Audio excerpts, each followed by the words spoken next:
Bonjour à toutes et à tous. Merci d'être présentes et présents aujourd'hui dans la salle et en ligne pour cette matinée de la justice du CRDP. On est ici pour une discussion autour du roman Peuple de Verre de Catherine Leroux, entre la fiction et le réel, regard croisé sur les crises du logement et de l'itinérance. C'est une activité qui est organisée par le Centre de recherche en droit public, le CRDP. Merci à toute l'équipe du CRDP pour l'organisation. Merci à Sylvain qui est ici présent. Aussi par la communauté de recherche action sur les droits économiques et sociaux, Comrade, en collaboration avec les éditions Alto, le Centre de recherche de Montréal sur les inégalités sociales, les discriminations et les pratiques alternatives de citoyenneté, le CREMIS, le groupe de recherche interuniversitaire et interdisciplinaire sur l'emploi, la pauvreté et la protection sociale, le GIREPS, et l'Observatoire des profilages, l'ODP. J'en profite pour mentionner à la librairie, il y a quelques exemplaires du roman Peuple de Verre, si vous voulez ensuite aller le prendre. Je suis votre animatrice aujourd'hui pour la discussion, Camille. Je suis aussi doctorante à l'Université Laval et puis coordinatrice de Comrade. On a eu l'idée de faire cette discussion à la suite de la lecture du roman Peuple de Verre. On a été, je pense, saisis par une trame narrative originale autour d'une réponse fictive et totalitaire aux crises du logement et de l'itinérance. Et puis, c'est un roman d'anticipation qui nous a pris parce qu'il a transmis toute cette violence, même de la réalité actuelle. Et on s'est posé la question de savoir, à travers cette fiction jusqu'où doit aller le réel pour que l'on refuse l'inacceptable. Sans plus tarder, je vais présenter nos invités. Tout d'abord, Catherine Leroux. Catherine Leroux est une romancière, scénariste, traductrice et éditrice. Son roman Le Mur mitoyen, paru en 2013, a été couronné du prix France-Québec. En 2015, Madame Victoria a remporté le prix Adrienne Choquette. L'Avenir, en 2020, a reçu le prix Jacques Brossard. Catherine a par ailleurs signé plusieurs traductions, dont Nous qui n'étions rien de Madeleine Tien, pour laquelle elle a reçu un prix littéraire du gouverneur général. Merci d'être avec nous. Renaud Goyer est professeur substitut et associé à l'école de travail social de l'UQAM. Il y enseigne les cours de politique sociale et ceux sur l'action collective au sein du travail social. Il s'intéresse au phénomène des expulsions résidentielles et comment celui-ci crée, nourrit ou se nourrit des inégalités sociales. Et puis ses recherches visent à comprendre comment ce processus est appréhendé par le tribunal administratif du logement et aussi comment il est vécu par les locataires. Christine Vézina est professeure à la faculté de droit de l'Université Laval, chercheure principale de la communauté de recherche action sur les droits économiques et sociaux, Comrade. Elle travaille sur les injustices socio-économiques et de santé. Elle cherche particulièrement à mieux comprendre la culture juridique des droits de la personne qui produisent ou reproduisent la marginalisation des droits économiques, sociaux et culturels, tels le droit au logement.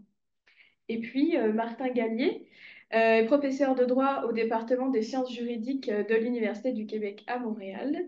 Il est spécialisé en droit social et droit du logement. Il s'intéresse aux problématiques d'accès au droit, au non-recours aux prestations et aux liens entre les luttes sociales et le droit. Il a poursuivi des recherches sur les expulsions de logements, leurs causes et leurs conséquences. Pour cette discussion, on va avoir une première partie un peu plus sous format questions-réponses.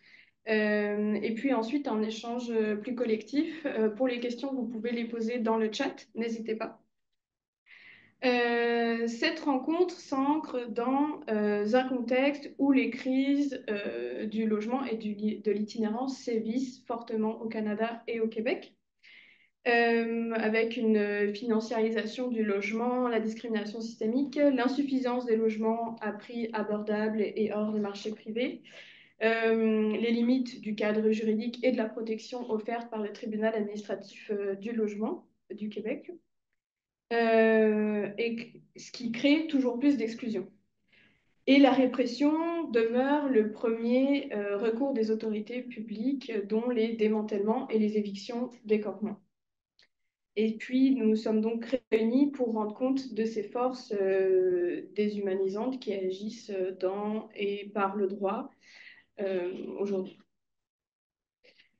Je vais simplement, avant de lancer les questions, je vais simplement reprendre le résumé du roman Peuple de Verre pour nous remettre un petit peu dans ce contexte-là. Se loger est devenu un luxe. Des travailleurs et des familles vivent dans des camps de fortune. Des bombes explosent, des gens disparaissent. Sidonie, une journaliste frondeuse, braque les projecteurs sur ces zones d'ombre jusqu'au jour où elle se retrouve de l'autre côté du miroir, dans un lieu où on héberge ceux qu'on appelle les inlogés. Hors du monde et hors du temps, que reste-t-il? Il reste le stylo. Donc je me tourne directement vers Catherine Leroux pour une première question qui fait écho à au titre de l'événement, entre la fiction et le réel, parce on a pas mal discuté autour de ces passages de la fiction au réel, du réel à la fiction qu'on retrouve dans le roman. J'ai une citation qui m'avait beaucoup parlé justement par rapport à ça, c'était Huxley dans la préface du Meilleur des mondes en 1932, qui a écrit un livre sur l'avenir ne peut nous intéresser que si ses prophéties ont l'apparence de choses dont la réalisation peut se concevoir. Je voulais voir si ça vous parlait, si ça avait eu un écho dans l'écriture. Et aussi, est-ce que vous pouvez nous parler un peu de ce qui a nourri le roman, de quelle réalité vous êtes parti pour aller vers cette fiction-là?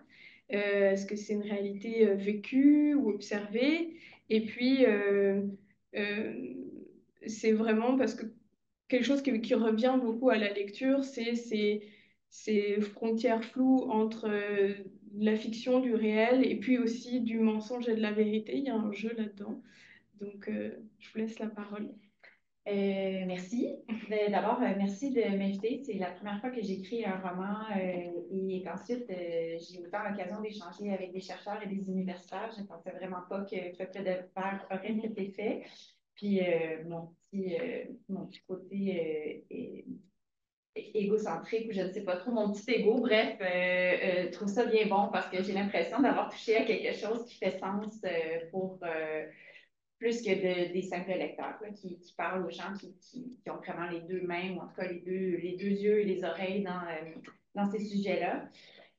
Pour réagir à la citation de Huxley, oui, je suis tout à fait d'accord. Puis je dis souvent que mon roman, premièrement, je refuse qu'on l'appelle une dystopie. Et pourtant, les gens insistent beaucoup pour appeler ça une dystopie, mais si on dit ça, je pense qu'il faut dire que notre présent est dystopique. Moi, je dis que c'est une petite anticipation, c'est-à-dire que c'est une anticipation, mais on n'est pas très loin de ce monde possible-là. Je ne dis pas que c'est ce qui va arriver, mais si c'est ce qui arrivait, bien, on serait seulement quelques années de ça. Et j'en veux pour preuve le fait que quand j'ai commencé à travailler sur ce livre autour de 2020, on était encore très loin, ben, en tout cas beaucoup plus loin que maintenant, des réalités qui sont présentées dans le livre, nommément l'institution où on envoie les personnes sans abri, une espèce de prison qui s'appelle une happy. Je pense que dans les rues, dans les villes, la situation s'est détériorée encore plus.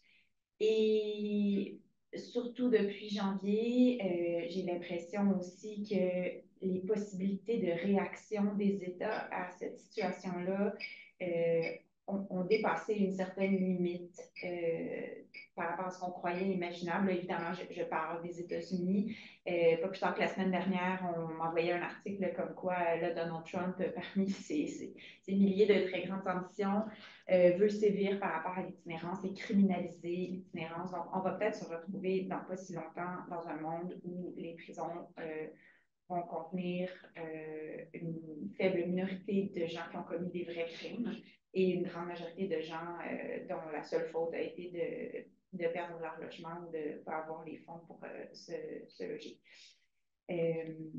Donc voilà pour la première partie de la question. La deuxième, c'était d'où est venue l'idée de ce roman-là. Puis c'est une réponse qui est extrêmement longue parce qu'il y a beaucoup de facteurs. Il y a, ben, vous l'avez nommé, il y a un passage dans le livre où on rentre un petit peu plus dans ma vie personnelle à moi. Il y a un passage semi-autobiographique parce qu'il y a beaucoup de mensonges aussi dans ce passage-là. Mais j'ai dû me reloger moi-même à une période de ma vie où j'avais l'impression que je vivrais plus de précarité ou d'instabilité par rapport à mon logement. Je pensais que j'étais rendue comme une adulte, ou en tout cas quelqu'un qui est protégé de ce genre de coups du sort. Et puis finalement, ben, une séparation plus tard, je me suis retrouvée dans le même bateau que tout le monde. Je vis à Montréal, je suis monoparentale, j'ai 2 enfants, il fallait que je me loge. Tout coûtait très, très cher. C'était pendant la pandémie.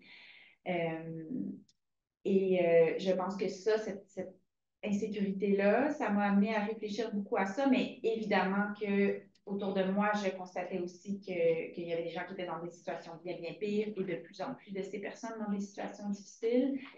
J'avais autour de moi des gens qui se faisaient rénovincer une fois, se relogeaient, rénovincer une deuxième fois. C'est des espèces de cascades de rénoviction insensées. Je voyais beaucoup plus de monde dans la rue. Moi, je reste dans Huntsic. C'est pas un quartier où on voyait des itinérants jusqu'à la dernière décennie. Puis maintenant, les parcs, on voit beaucoup de tentes dans les parcs, en fait, parce qu'on a de très beaux parcs avec des petits coins tranquilles. Fait que je pense qu'il y a des gens qui vont s'installer là, mais on voit aussi beaucoup de gens autour des métros.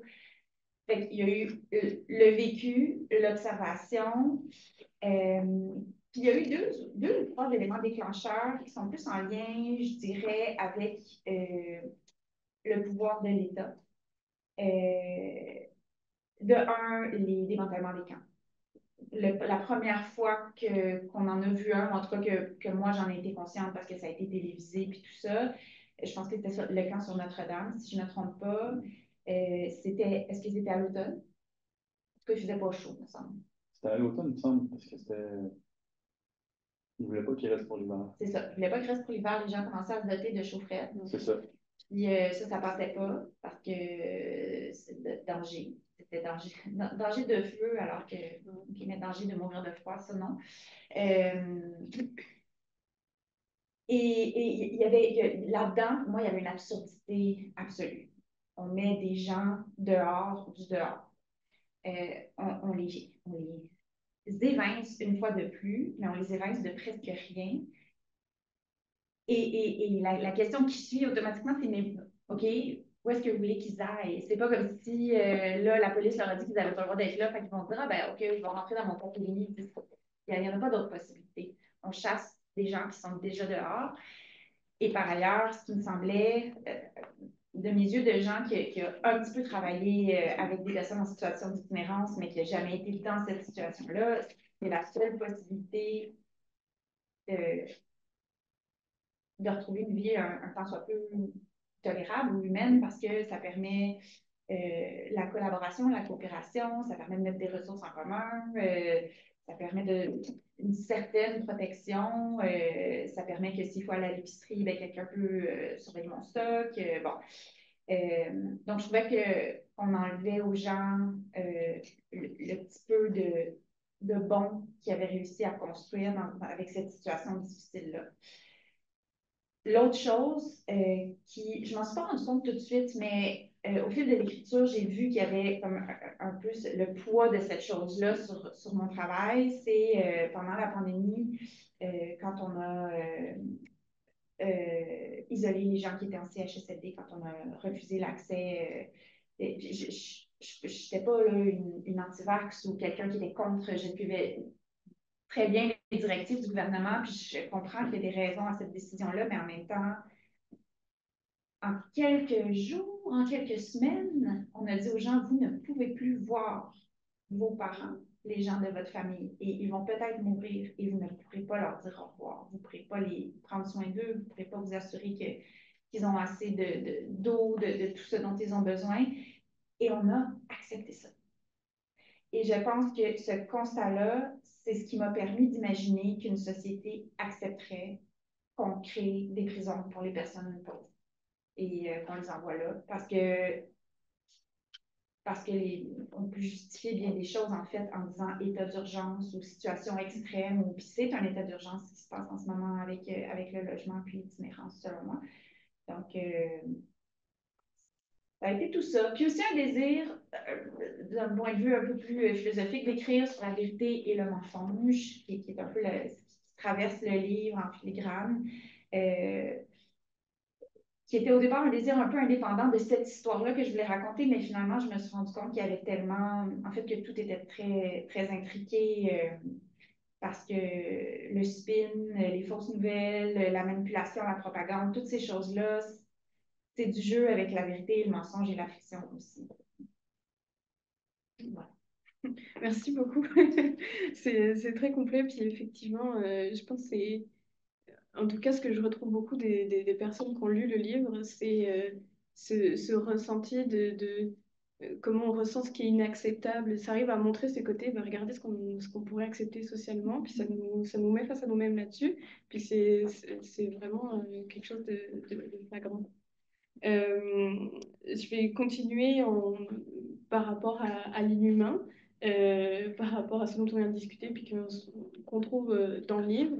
Au-delà de cette dualité entre le mensonge, la vérité, il y a aussi autre chose qu'on a retrouvé, c'est le rapport à l'expulsion et l'enfermement. Donc je vais me tourner vers Renaud pour commencer à discuter de ça. À travers vos travaux sur justement les expulsions, à la fois moteur et produit des inégalités sociales, et puis leur légitimation par le TAL, comment est-ce que vous percevez l'inhumanité dans la crise du logement? Et est-ce que le passage par la fiction, est-ce que votre lecture vous a permis de voir autrement ces rapports entre l'expulsion et l'enfermement? Ah, c'est beaucoup de choses. Ben, je dirais une première chose. Euh, c'est par rapport à cette question de l'inhumain. Donc, pour moi, ce roman-là est très humain, en fait. Donc, c'est pas de l'anormalité.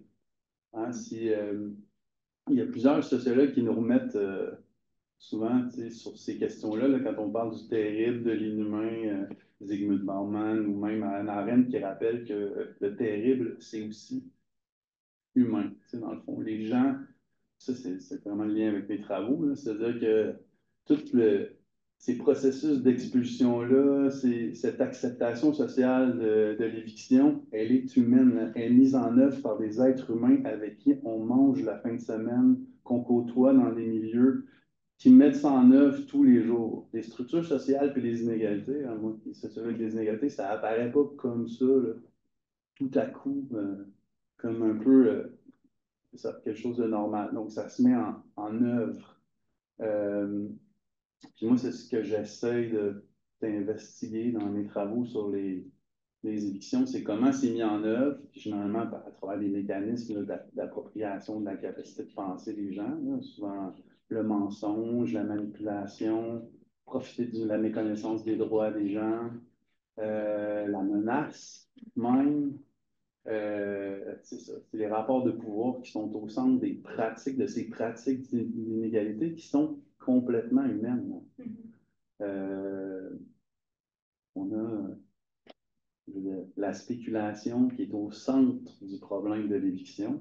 Ça profite à beaucoup de personnes qui sont ici, qui ont des fonds de retraite.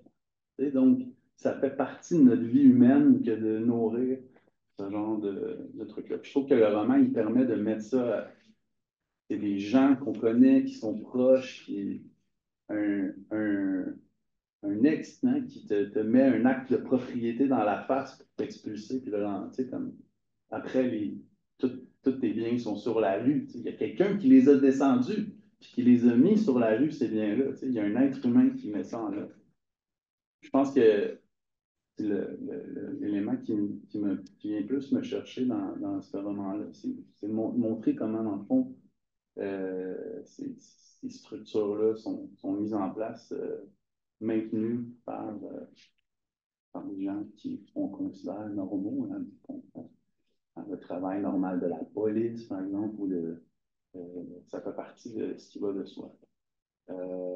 Voilà. Puis, on est dans un système où on accepte globalement la question des évictions. Là. Moi, je sais qu'il y a un moratoire sur les évictions, mais tous les chercheurs le disent que les moratoires sur les évictions, et puis Martin, en plus, il est au courant que déjà les lois pour limiter les évictions sont très peu efficaces, mais en plus, Si les évictions ne sont pas comme comptabilisées ou faites de manière légale, de toute façon, ils vont se faire par harcèlement ou par des moyens détournés. Il y a des moyens, d'autres moyens qui existent pour que ça se mette en place. Et il y a une acceptation sociale de ça. Il y en a, on les connaît, les solutions. Là, ça serait limiter la spéculation, augmenter le parc de logements sociaux, ce qui ferait que tout à coup, mon duplex perdrait 250 000 $ en valeur. Est-ce que j'accepte cette logique, tu sais, dans le fond, de perdre de l'argent pour que les autres se logent? C'est toutes ces questions-là. Est-ce que je ne sais pas si vous voulez continuer Non, là-dessus, non, mais au bout je de mon demandais raisonnement. est-ce que dans vos travaux, est-ce que vous voulez nous parler un peu des 4M? Je pense qu'on avait un peu abordé ça. Je pense, sinon je... Ben, les 4M, c'est ça, là, c'est ce que je m'en dis. En fait, il y en a plusieurs M, c'est que je les regroupe, mais tu sais, c'est ça, c'est méconnaissance des droits. Dans le fond, il viendra après, mais la menace, le mensonge, la manipulation, puis qui mènent, dans le fond, à la méconnaissance des lois, qui sont des processus qui sont utilisés par les propriétaires, pas juste dans les... Ils sont présents dans tous les rapports locatifs, dans le fond, avec la motivation de profiter d'un espace. Okay. Et puis, ces mécanismes, le dernier, c'est le mépris, en fait, parce que, évidemment, tout ça mène au mépris des droits, au mépris de la personne, puis ça pourrait faire des liens avec l'inhumanisme de la chose, mais le mépris étant quelque chose de très humain, dans le fond, ça montre que tout ça est super humain. Donc, mais je l'avais documenté pour les problèmes de salubrité, tu sais, les marchands de sommeil qui louent des logements insalubres. Ils utilisent tous ces mécanismes-là, le mensonge, la manipulation, la méconnaissance des droits, pour pouvoir profiter d'un espace qui est complètement impropre à la vie. Mais ils réussissent quand même à en tirer une rente. Puis après ça, ils utilisent la même chose quand le logement est dans un quartier qui est plus souhaitable, dans le fond. Pour augmenter la rente, ben, ils vont utiliser ces processus-là.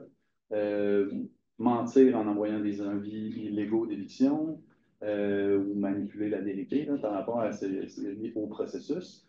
Et quand les gens connaissent un peu leurs droits et refusent ces avis-là, bien là, c'est la logique de la menace, que ce soit une menace indirecte par les rénovations qu'on va faire dans un immeuble qui rend la vie intenable dans un appartement, mais ça va jusqu'aux menaces physiques. Là. Nous, on documente les gens qui nous racontent qui ont été menacés physiquement là, par les professionnels de l'éviction qui rentrent chez vous, cognent à la porte. C'est bon cop, bad cop. Il y a vraiment cette idée-là, la personne gentille qui essaie de te convaincre de ne pas aller au tal, et l'autre qui, quand il parle comme sur la table, puis qui te menace physiquement. Donc, ça se met en place. C'est des gens qui font ça pour le seul profit, la seule rente de l'espace. Donc, c'est pas des mécanismes qui sont super présents comme au centre de l'action de l'expulsion. Ce qu'on voit, c'est les conséquences dans le moment, je pense, de ça. Sauf ce moment où je trouve vraiment, c'est comme genre, où l'ex en question brandit l'acte de propriété. Parce que c'est ça qui est au centre de tout ça aussi. C'est le droit de propriété. Il n'y a rien pour remettre en cause jamais le droit de propriété. Le socle du...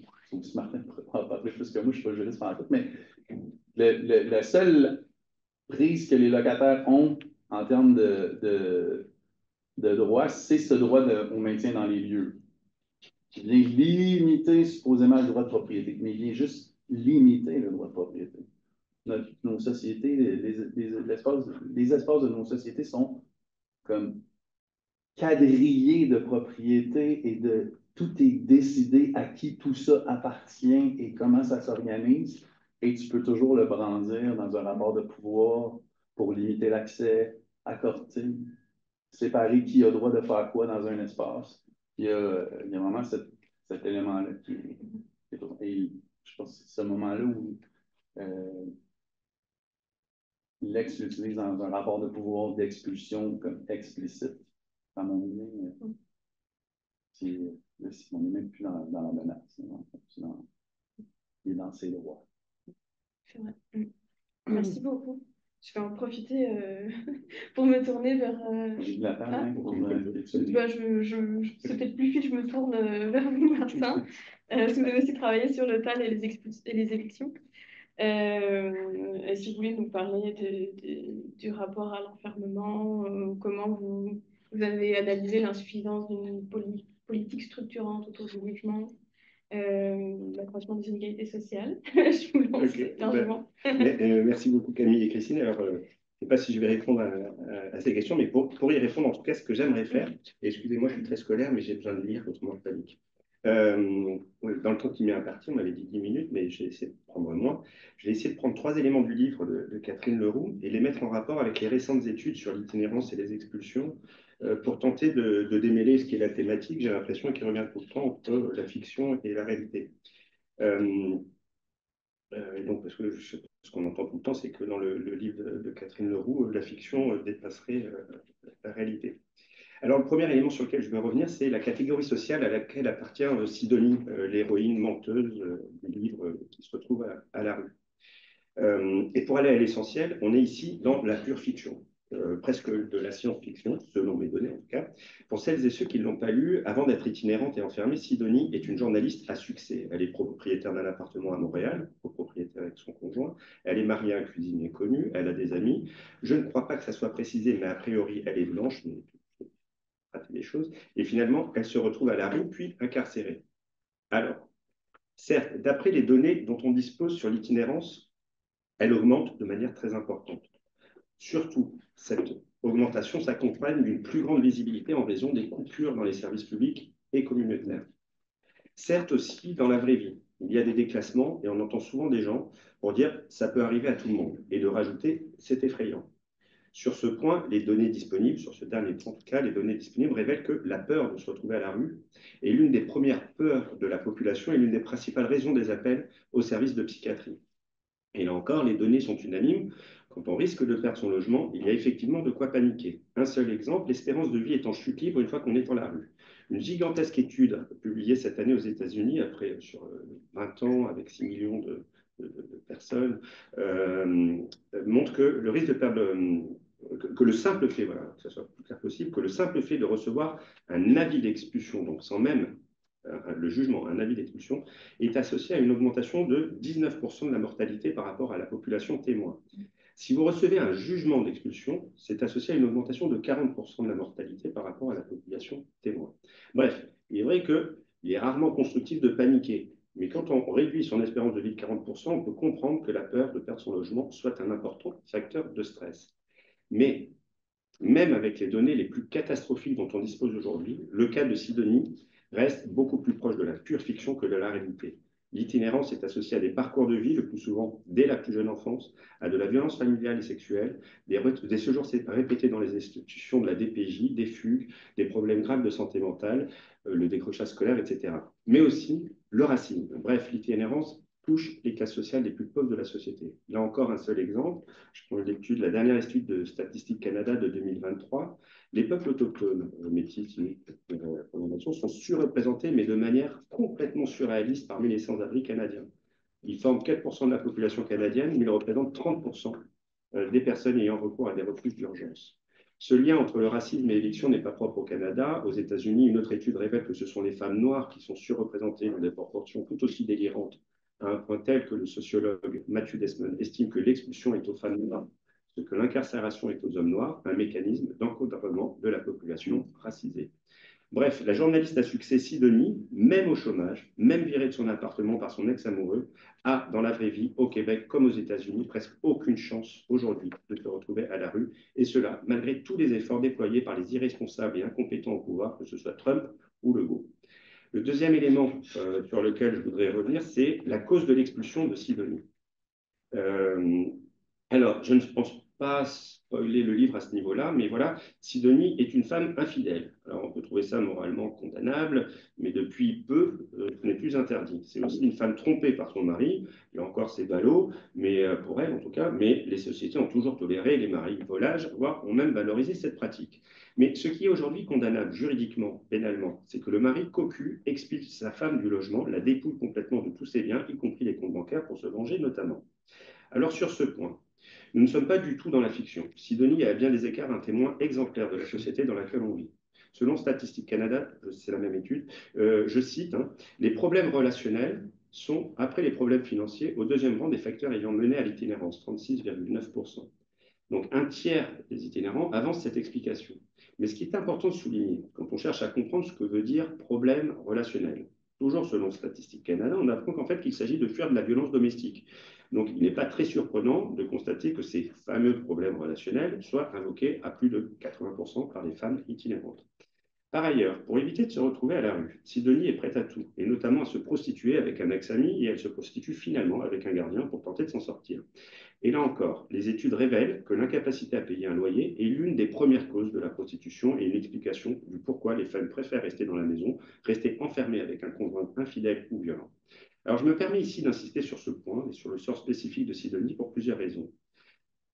Alors, parce que quand on s'interroge aujourd'hui, c'est qu'on sait depuis Marx et Foucault qu'on dispose d'importantes études sur les expulsions, sur la gestion pénale des pauvres, sur l'enfermement systématiquement des pauvres. On oublie souvent, mais le chapitre 27 du Capital s'intitule « L'expropriation de la population campagnarde » et le chapitre suivant, « La législation sanguinaire contre les expropriés ». Les deux chapitres révèlent que le capitalisme se construit tout à la fois sur l'expulsion des paysans et l'application de la manière la plus barbare qui soit des lois pénales. De même, Foucault a bien décrit ce qu'il appelle le grand renfermement des pauvres, les porlos et les premières workhouses, excusez pour l'accent. Bref, on dispose d'importantes études sur l'expulsion et l'enfermement des pauvres en général. En revanche, à ma connaissance, le caractère sexué de ces politiques, de ces pratiques, le caractère patriarcal de cette gestion pénale de la misère reste encore très très peu documenté. Dans tous les cas, peu importe qu'on apprécie ou non Sidonie ou ses attitudes, qu'on la trouve sympathique ou non, elle est bel et bien une victime presque caricaturale du patriarcat contemporain. Enfin, le dernier point pour conclure, c'est la seule solution retenue par Sidonie pour s'en sortir. Alors, je ne suis pas diplomate, il paraît des fois je suis méchant, mais attention, le premier truc, c'est que je vais dévoiler des éléments sur la fin du livre. Donc, il faut se fermer les oreilles, ou je ne sais pas, mais bon. Mais sur ce point, Catherine Leroux, je trouve, écrit un livre pessimiste autour d'une héroïne égoïste, autocentrée, qui réussit, passionnant, livre passionnant, mais un livre pessimiste, donc autour de cette héroïne égoïste, autocentrée, et qui réussit, au moins temporairement, à s'en sortir. Mais elle s'en sort seule, alors qu'on devine que les autres se font massacrer. Certes, elle s'en sort grâce à un collectif, grâce à une révolte. Mais cette révolte, pour citer Sidonie, cette révolte est guidée par l'inquiétude et le désespoir. La citation exacte, c'est « quand l'inquiétude devient collective, ça devient de la révolte ». Or, je crois qu'une révolte active, une révolte constructive, une révolte pour changer les choses est liée à l'espoir. Et cet espoir ne peut être que collectif et construit. Le livre m'apparaît ainsi comme un reflet du contexte dans lequel il est écrit, un contexte où l'effroi devant les mensonges et les contre-vérités quotidiennes des dirigeants, que ce soit ceux de Legault, Duranceau ou de Trump, où les sentiments d'impuissance et la peur de se voir privé de tout justifient les replis sur soi, le chacun pour soi, les luttes individuelles. C'est ce que l'on retrouve dans le livre, je cite le constat de Sidonie, je cite son constat, « Le silence de la majorité était plus fort que les critiques », dit ainsi Sidonie. Bref, on peut comprendre que dans ce contexte, on développe une véritable aversion face aux mensonges d'État, face à la vérité officielle. On peut comprendre aussi qu'on lutte individuellement et qu'on se replie sur soi, mais soit, et là je cite une critique une critique que tu citais, Adèle, moi j'ai cité une critique excusez-moi, je ne l'ai pas marqué, je suis idiot, de Louis-Ferdinand Céline, Voyage au bout de la nuit, un auteur critique qui lui dit « Soit on s'accommode individuellement des ténèbres, comme aujourd'hui l'itinérance et les apis, soit on se bat collectivement pour voir l'Europe. » Voilà, c'est terminé. Merci beaucoup. Merci bien. Beaucoup d'éléments qu'on aura sûrement l'occasion de rediscuter. Je vais me tourner vers Christine. Vous avez travaillé sur la crise de l'itinérance à l'épreuve de la culture juridique en droit de la personne. Que nous racontent les valeurs, les pratiques, les représentations des juges sur le traitement de l'itinérance? Alors, merci Camille, merci à tous les invités pour leur stimulante intervention. Donc, merci Catherine pour cette œuvre autour de laquelle on se retrouve aujourd'hui. Avant même de parler du contentieux juridique, judiciaire autour des évictions des campements, puisque c'est là-dessus qu'on a travaillé, et puis d'ailleurs, il faut dire qu'on travaille sur ces questions-là, Camille et moi, ensemble. Mais avant d'aborder cette question-là, je voulais simplement dire à quel point Cet ouvrage, pour moi, bon, il offre plusieurs en tout cas, il permet de stimuler autant, je trouve, la réflexion dans le contexte d'un projet de recherche, dans le contexte de l'analyse critique des décisions qui sont rendues par les tribunaux judiciaires. Puis il a aussi, je pense, une pertinence pour même envisager la pédagogie avec nos étudiants, nos étudiantes autour des questions de la crise de l'itinérance. Donc, bref, je trouve qu'il y a vraiment voilà, une vraie force dans ce livre pour nous faire réfléchir au lien entre le droit, les injustices et ce que ça nous fait vivre en tant que témoin ou qu'acteur du droit. Ce que j'ai trouvé notamment très intéressant, c'est notamment le lexique qui est employé par Catherine dans cet ouvrage. Le lexique, pour moi, il est particulièrement évocateur. Et puis, bon, je rappelle comme ça quelques mots qui sont employés dans le livre. Bon, d'abord et avant tout, on parle d'inloger. Et pourquoi est-ce que ce lexique-là m'apparaît aussi important ou en tout cas évocateur par rapport à la recherche qu'on a faite? En fait, la recherche, je vais quand même donner deux, trois indications pour que tout le monde me suive. Alors, cette recherche qu'on a faite, Camille et moi, c'est une recherche qui visait à analyser les décisions rendues par les tribunaux judiciaires en matière justement d'éviction de campement de personnes itinérantes. On a créé un échantillon, décision de la Colombie-Britannique, de l'Ontario, du Québec. Et essentiellement, ce qui nous intéressait ici, c'était de voir si cette urgence de la crise de l'itinérance, sa gravité, est-ce que ça influence la culture juridique des droits de la personne telle qu'on a pu l'étudier à d'autres occasions? Cette culture juridique des droits de la personne, qui, je le rappelle, est une culture qui valorise l'individualisation de la société, qui valorise la responsabilité des personnes face à la jouissance de leurs propres droits et qui est, somme toute, plutôt résistante face à une reconnaissance, par exemple, d'un droit au logement. Puis ici, s'il faut parler de crise de l'itinérance, on n'est même pas en train de parler d'un droit au logement, on parle d'un droit à l'abri qui serait autonome et qui serait reconnu dans le droit. Donc, bref, cette recherche nous a amené à réfléchir autour d'analyser en fait différents indicateurs des droits de la personne, trois indicateurs des droits de la personne sur lesquels on a travaillé lorsqu'on a analysé cette jurisprudence, qui est le titulaire de droits de la personne. Dans la vraie vie, quand on lit les décisions, alors les décisions, ce sont des décisions soit qui ont été rendues sur la base de demandes en injonction par les autorités gouvernementales qui voulaient procéder à une éviction de campement, ou dans d'autres cas de figure, ce sont des injonctions qui ont été demandées par les personnes itinérantes elles-mêmes pour repousser une expulsion ou en tout cas la déplacer dans le temps. Ou encore d'autres cas de figure qui ont été ciblés dans cet échantillon, des cas où on a contesté la validité constitutionnelle des règlements qui permettaient une éviction de campement, ou encore des décisions qui ont été rendues par des autorités administratives, par exemple un chef de police, un chef d'une caserne de pompiers, ou encore un agent administratif là, qui gère les parcs à Vancouver. Donc, bref, ce sont les scénarios qui sont présents dans ce corpus de décision. Et donc, à la lumière de tout ça, nous, ce qui nous intéresse, c'est d'essayer de voir c'est qui, dans la vraie vie, les titulaires de droits de la personne. Dans quel cas les juges ont décidé ont rendu une décision qui reconnaissait les personnes itinérantes comme étant des titulaires de droits de la personne. Parce qu'on peut bien dire dans la théorie, puis de manière complètement, oui, théorique, les droits de la personne, c'est universel, tout le monde les détient, etc., machin chouette, théorie des Lumières, etc. Mais dans la vraie vie, c'est qui les vrais titulaires de droits, puis quelles sont les caractéristiques de ces titulaires? L'autre élément qui nous intéressait, c'est les obligations qui s'imposent à l'État. Quelles sont les obligations qui s'imposent à l'État? Comment est-ce que les juges construisent ces obligations? Et puis, enfin, dernier élément, et là, je fais mon lien avec ce que j'étais en train de dire tout à l'heure, la méthodologie juridique. Alors, on s'est intéressé à la façon dont les juges utilisent la méthodologie juridique. Et puis, en fait, on a constaté à travers nos analyses que cette méthodologie juridique, elle sert souvent de levier ou d'outils pour, en quelque sorte, et là j'utilise un grand mot, métamorphoser les faits. C'est-à-dire qu'on peut avoir une situation justement intenable, humainement parlant, mais à travers le filtre de la méthode juridique, ma foi, on est face à une absence de violation de droit, n'est-ce pas?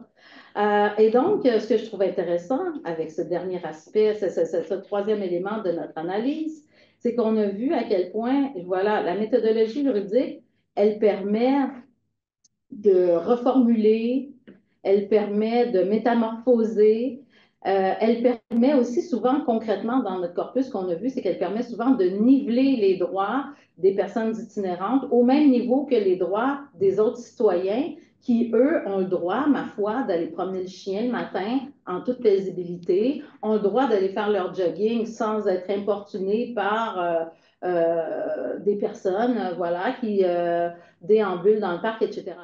Quand on parle des happy, hein, les maisons d'hébergement dans le roman, les happy déjà, franchement, Catherine, où est-ce que tu as trouvé cet acronyme? C'est tellement savoureux. Les happy, alors attends, qu'est-ce que ça veut dire dans l'acronyme? Habitation, atelier pour personnes logées. Voilà. Donc, puis en plus, ben, l'aspect sur le Sunday, c'est que c'est extraordinaire. On sait que ça nous amène sur. Et d'ailleurs, il y a un extrait dans le livre à un moment donné où tu dis, ben, est-ce que c'est encore une. Est-ce que. C'est quoi ce nom-là?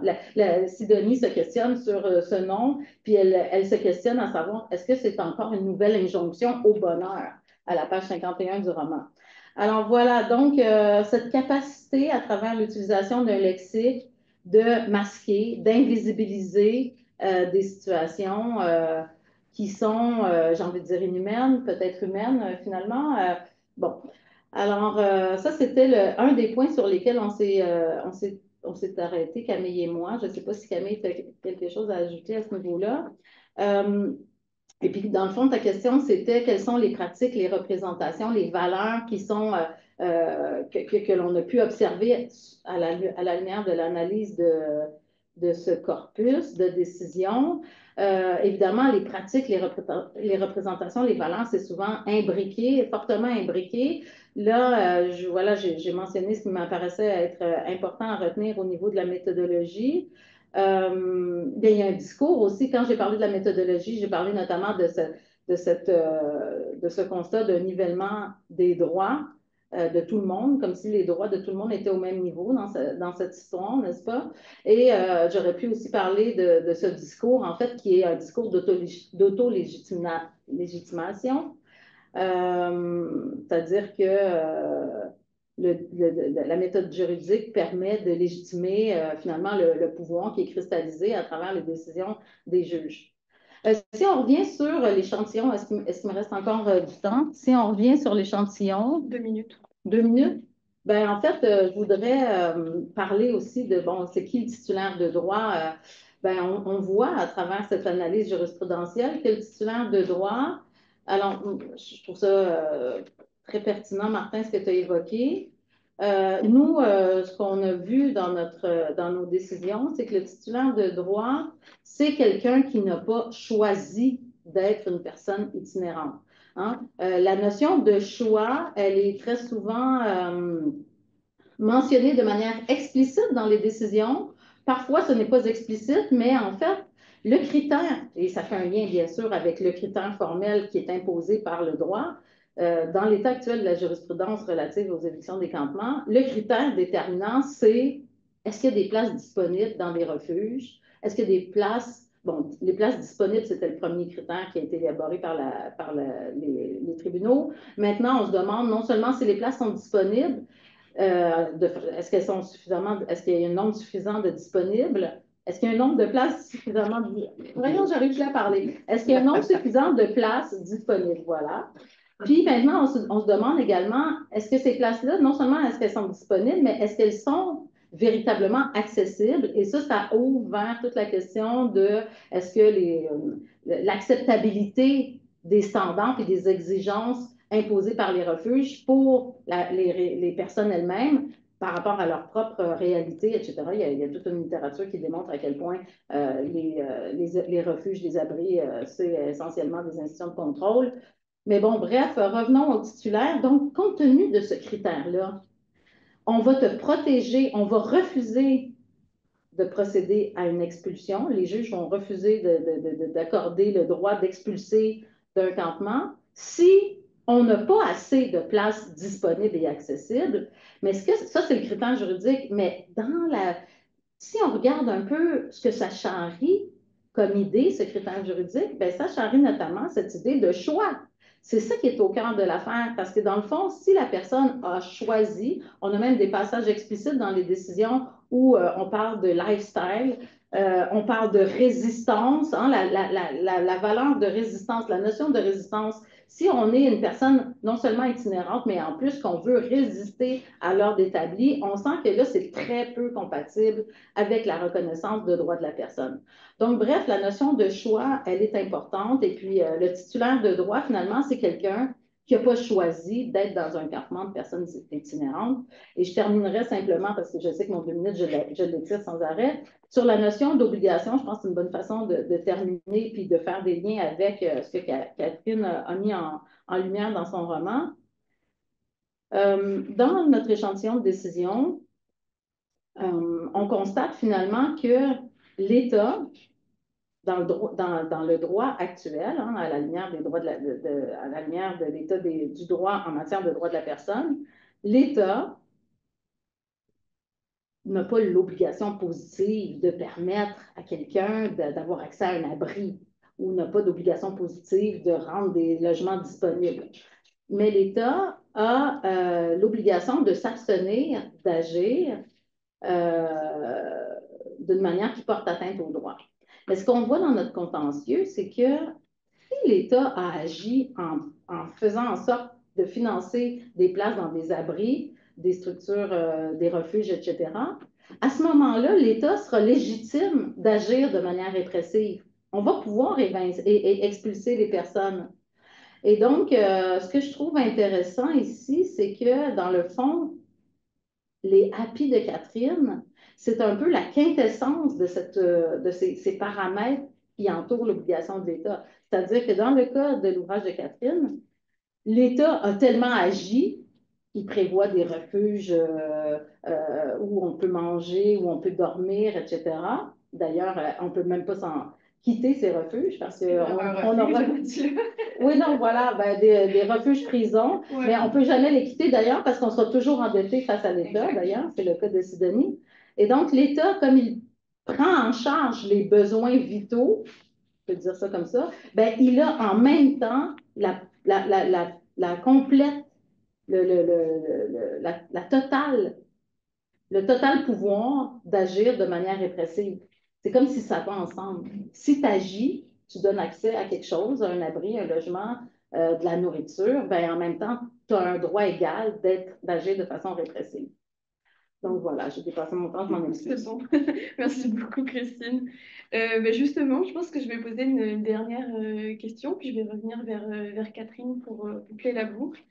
Avant de passer aux échanges, quelque chose qui est beaucoup mis en avant, ce que vous dites, c'est que l'écriture est une prophétie autoréalisatrice.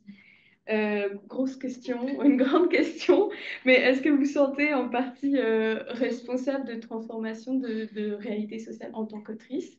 Et puis, est-ce que vous pouvez plutôt nous parler un peu plus de ce que vous entendez par cette phrase et si ça a évolué, comment ça a évolué entre le moment de l'écriture puis maintenant après que vous faites vivre le roman ailleurs? Je ne sais pas par quel bout prendre cette question-là parce que là, on rentre vraiment plus dans la littérature que dans mes espèces de croyances et superstitions d'autrices bizarres. Mais j'ai longtemps écrit en pensant qu'au contraire, l'écriture pouvait conjurer le sort, empêcher des choses d'arriver. Par exemple, dans mon deuxième livre, Madame Victoria, j'ai écrit une nouvelle sur une mère dont le bébé était frappé par la mort subite du nourrisson, alors que j'avais moi-même un nourrisson. J'écrivais ça. Puis les gens, en lisant la nouvelle, m'ont dit, mais voyons donc, comment tu peux écrire une chose pareille alors que tu avais un bébé? Puis je disais, non, ça m'a protégée de ça. J'ai écrit ça, donc ça ne pouvait pas arriver. Et je pense que c'était un peu dans cet esprit-là que j'ai abordé, très inconscient, hein, à un niveau très inconscient, que j'ai abordé Peuple de verre. Mais on peut aussi prendre cette perspective-là d'un côté logique en se disant, ben, moi, j'ai aucune prétention de changer la réalité avec mon écriture, malgré ce que j'ai pu écrire dans le livre. Mais on peut se dire, ben, les gens vont être choqués ou vont réagir et du coup, le roman va faire en sorte que va mettre un peu des remparts à la réalité. Et puis, en cours d'écriture, il s'est produit des choses. Donc, moi, j'avais pas. Mon immeuble n'était pas à vendre, par exemple, quand j'ai commencé à travailler sur le livre. Il est devenu à vendre. Puis après ça, bon, il y a eu certaines choses qui se sont produites. J'ai écrit au sujet d'un incendie qui ne s'était pas produit dans la réalité. Et ensuite, il y a eu un incendie. Et quand j'ai commencé à partager ces anecdotes-là avec des amis auteurs, ils m'ont dit, mais oui, mais voyons, c'est évident que c'est arrivé. Et là, mes amis auteurs m'ont raconté toutes sortes d'anecdotes similaires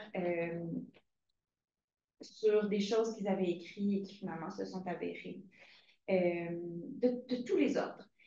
Donc, ça a renversé un peu cette croyance-là.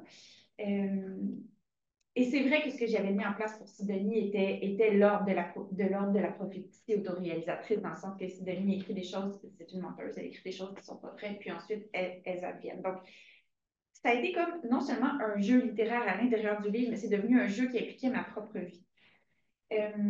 Maintenant, avec tout le recul que j'ai, ben, j'ai très peur d'écrire des choses maintenant. Le livre que j'écris en ce moment, j'ai comme inventé ma personne idéale là, dont je voudrais tomber amoureuse. Ça va peut-être arriver. Mais ce que je pense au final que la littérature peut faire, c'est pas nécessairement transfigurer la réalité, c'est pas non plus servir de rempart ou conjurer le sort. En fait, la conclusion à laquelle que je vais vous partager, j'y suis venue quand aux États-Unis, puis un peu au Canada, on a commencé à attaquer les droits reproductifs des femmes. Et tout de suite, les gens ont dit, on est dans la servante écarlate. Ils ont utilisé ce mot-là parce que maintenant, Margaret Atwood nous a fourni un univers avec des références, des outils, des archétypes qui nous permettent d'identifier très, très, très, très vite des risques et des dangers qui apparaissent dans notre société. Elle nous a offert ça. Je n'ai pas la prétention d'avoir écrit La Servante écarlate, mais je pense que c'est ce que ce type de littérature-là peut faire. Elle peut donner des outils qui permettent de réagir ou d'identifier beaucoup plus vite qu'on l'aurait fait autrement certaines tendances. Merci beaucoup. C'est fascinant. Merci. Je vous remercie pour vos interventions. Merci encore à vous.